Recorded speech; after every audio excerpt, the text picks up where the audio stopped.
Donc il y a un point qui fait consensus au départ, c'est notamment la sécurité des enfants. Tout le monde est d'accord là-dessus, c'est vraiment apolitique.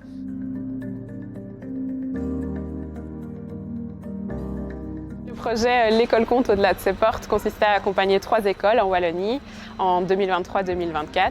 C'est un projet qui a été imaginé par nos partenaires en Flandre, notamment Mobile 21, mais aussi Telram. Et puis avec le soutien du SPF Mobilité, eh bien, on a pu en traduire, en proposer une version en Belgique francophone.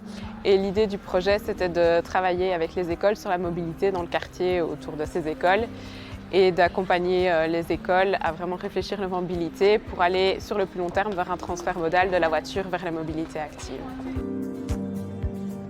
D'abord, super important, c'est recruter une école et une commune qui veulent bien travailler ensemble, qui sont motivés par un projet. Une fois qu'on a ça, on peut déployer un réseau de boîtiers Telram. On en a par exemple 8 dans une aire autour d'une école avant la rentrée. Un mois avant, comme ça on a déjà un mois de données. Ce sont des boîtiers avec une intelligence artificielle et qui vont comptabiliser les piétons, les cyclistes, le trafic voiture ainsi que les poids lourds. On a ensuite une mallette pédagogique qu'on va remettre aux enseignants.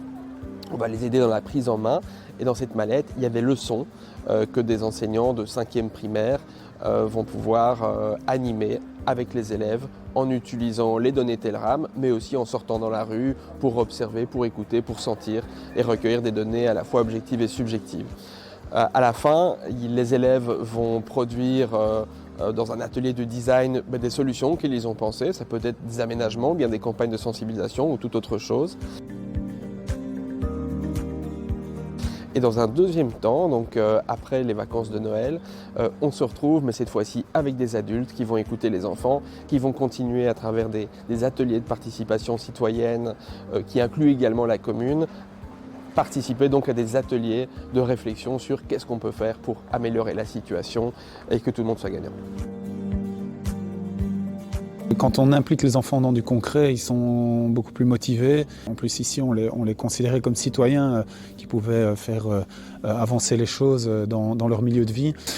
Mais en fait, j'ai trouvé que les enfants étaient vraiment très sensés. On avait de la chance, justement, dans cette classe-là, qu'il y avait 2 enfants qui prenaient beaucoup le vélo. Il y a une petite fille qui prenait le vélo tous les jours. Donc, elle savait dire exactement où il y avait des points d'amélioration.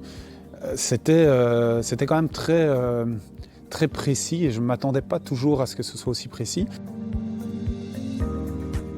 Une des faiblesses, c'est notamment le pas de temps qui prévaut en administration, parce que si on part après sur des solutions d'aménagement, faire de l'urbanisme tactique, eh bien ces choses-là prennent souvent du temps à mettre en place au niveau de la commune.